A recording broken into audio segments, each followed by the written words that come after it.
In February 2023, Meta released Llama, a frontier AI model they gave away completely for free. And within months, it had been downloaded 650 million times and crossing a billion downloads within 2 years.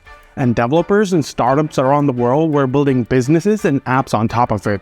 For a company that had spent years as one of the most distrusted names in tech, this was the moment that changed everything. Llama became one of the most beloved products in the AI community. But then in April 2025, they launched Llama 4 and got caught doing something the entire developer community never expected from them. And now it's costing Zuckerberg $600 billion to fix it. To understand how he messed it all up, you need to go back to where Llama started. In 2013, Mark Zuckerberg recruited Yann LeCun to build Meta's AI research lab. LeCun was a Turing Award winner, the Nobel Prize of Computing, and one of the most respected AI researchers in the world. He built FAIR, the fundamental AI research lab, and ran it on one single principle: that everything that they built, they would publish, and everything they learned, they would share it with the world. Under his leadership, FAIR produced breakthroughs in computer vision and self-supervised learning that the entire industry relies on. And then in February 2023, they took it one step further. Meta released Llama 1, a model trained entirely on data available to the public. Llama 1 had 65 billion parameters and beat GPT-3 on multiple benchmarks. For context, GPT-3 had 175 billion parameters. Llama did it with less than a third of that size. Meta had gated it behind a research forum, but within a week that didn't matter. The model got leaked on 4chan. Meta sent down takedown notices. The model had already spread everywhere, so they stopped fighting it and embraced the leak, and released Llama 2 with the full commercial license and made openness their entire strategy. And within months, the developer community had already started building on top of it. Stanford built a chatbot called Alpaca. Researchers built Vicuna, a model that could hold full conversations. Developers built GPT-4All, which for the first time let regular developers, not just researchers at billion-dollar labs, run a real AI model on their own laptops. And then came Llama 3.1 in July 2024. The first openly available model that could genuinely compete with the closed models from OpenAI and Google. It had 650 million downloads and crossed a billion downloads within 2 years. And for Meta specifically, that meant something more than the downloads. This was a company still carrying the damage of the Cambridge Analytica data scandal, years of congressional hearings, and the metaverse embarrassment. I made an entire video about this, by the way. I recommend checking it out.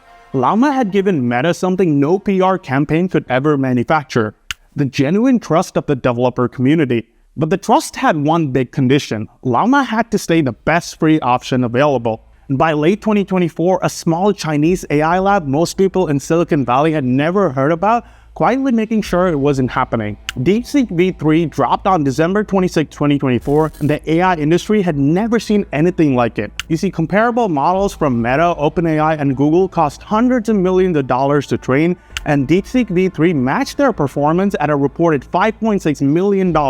If a lab nobody had heard of could match Llama's best model for $5.6 million, what exactly was Meta's advantage? Investors who'd been pouring billions into AI infrastructure suddenly had the same question, and the markets answered immediately. Stock market's opened just a few minutes ago, and it's not pretty.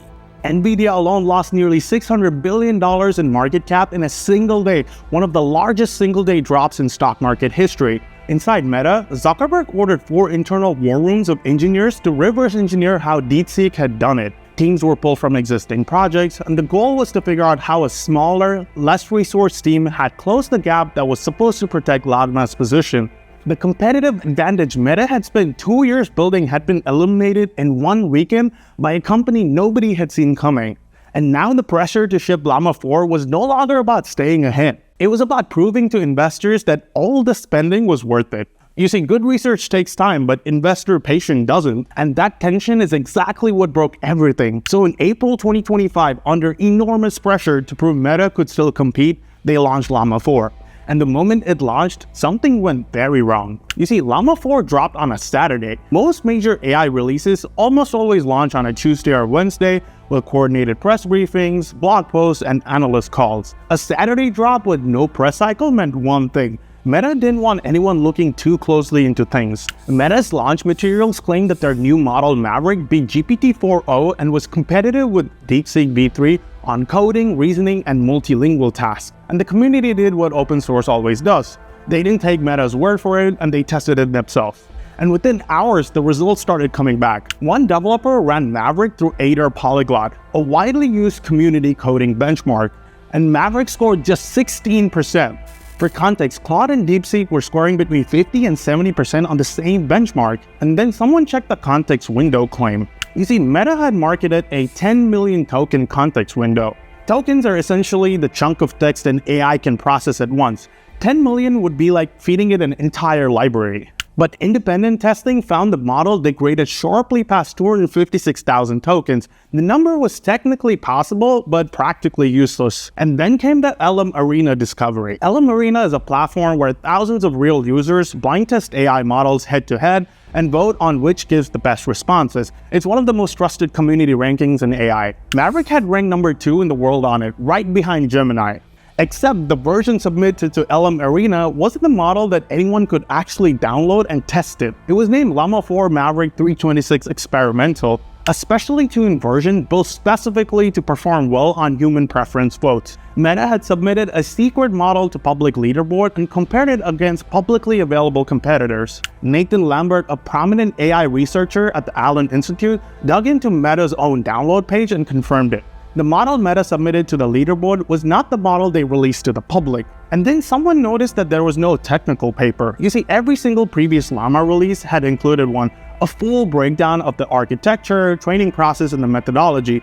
Llama 4 had just a short blog post. For the first time, the community was being asked to trust Meta without any receipts. And 4 days before the launch, Joel Pineau, sorry if I butchered it, Meta's VP of AI Research and Head of FAIR, had quietly posted her departure on LinkedIn. She wrote it in French and said that it was time to hang up her skates. She said nothing directly critical, but she didn't have to, because in January 2026, in a Financial Times interview, Yann LeCun confirmed what everyone had suspected, that the benchmarks were fudged a little bit. Different versions of Maverick had been used for different tests. The team had chased safe and proven approaches instead of real research. And Zuckerberg was reportedly furious and sidelined the entire team that built every version of Llama. And the consequences were real. By late 2025, Quen and DeepSeek began overtaking Llama in downloads, and companies quietly moved production systems away from Llama, citing benchmark skepticism. The open source crown Meta had spent 2 years building was gone within months, and Zuckerberg needed to fix this fast, and his solution cost $14.3 billion. In June 2025, Meta paid $14.3 billion for a 49% stake in a company called Scale AI. You see, Scale AI was one of the most important companies in the AI industry. Their clients included OpenAI, Google, and Meta itself. But Scale AI doesn't build AI models. Their core business is data labeling, paying contractors around the world a few dollars an hour to categorize images and label data so AI companies can use it for training. It's a critical but unglamorous part of the AI supply chain. But the $14.3 billion wasn't really for Scale AI, it was for one person. Scale AI founder Alexander Wang, a 28-year-old MIT dropout who had started Scale through Y Combinator and had never published an AI research paper in his life. Wang and Sam Altman were close friends, and they'd been roommates during the pandemic. He had no formal AI research experience, no background in model development, and no published work. And Zuckerberg made him Chief AI Officer of Meta, overseeing the lab that Yann LeCun had spent 12 years building. The Scale AI deal itself was structured exactly at 49%, not 50%, not a full acquisition. That 1% was deliberate. You see, buying more than 50% would have triggered mandatory FTC antitrust review and a potential block. By staying at 49%, Meta technically didn't control Scale AI, but Wang reported directly to Zuckerberg and ran Meta's entire AI strategy. Advocacy groups called for an investigation immediately, and within weeks, the deal had started backfiring in ways nobody had anticipated. Google and OpenAI began winding down their work with Scale AI almost immediately. Two of Scale's largest clients walked away because of the obvious conflict of interest. They weren't going to keep sending sensitive data to a company now tied to Meta, and Meta just didn't overpay for one person. They devalued the asset the moment they bought it. But Wang moved fast though. Meta started offering signing bonuses as high as $100 million to poach researchers from OpenAI, Anthropic, and Google, and Sam Altman complained about it publicly. And it looked like Meta was willing to spend whatever it took. The question was whether money alone could fix what the Llama 4 disaster had broken. While Zuckerberg was spending billions to fix things at the top, something very different was happening to thousands of people working below him. In April 2026, Meta created a new organization called Applied AI. The idea was simple. take thousands of Meta's existing engineers and redirect them into building and training the next generation of AI models. No new hires, just reassigned who was already there. 6,500 engineers were selected for transfer and given one choice: either join the new organization or leave the company. These were senior engineers, by the way, people who'd spend years building products used by billions of people. And their new job was generating coding problems and puzzles roughly twice a week to help train the AI models that would eventually replace them. And Meta started calling these people draftees. One employee said it felt like having zero purpose in life all of a sudden. And most people describe the work as soul-crushing. And to make it all worse, under a program Meta called the Model Capability Initiative, every click and keystroke was being recorded to train AI agents that would eventually perform the same tasks. After more than 1,600 employees signed a petition protesting the program, Meta agreed to allow a 30-minute opt-out pause every day with manager approval. I mean, just 30 minutes. And some teams had manager-to-employee ratio of 50-1, effectively no management at all. And then in June 2026, during a company-wide video call, someone unmuted and let out a profanity-laced rant, finishing with the message for Meta's AI executives. The presenters covered their faces in embarrassment. Meta's chief product officer Chris Cox later described the environment as running in a marathon in a hailstorm, and Zuckerberg's response to all of this was to promise no more layoffs for the rest of the year, add more budget for team events, and announce a hackathon. Seriously, the answer to all of that was pizza and an award at the end? But none of this, the $14.3 billion, the forced reassignments, the surveillance, compares to the numbers Zuckerberg put at the center of the AI strategy. In November 2025, Zuckerberg committed to investing at least $600 billion in AI infrastructure through 2028.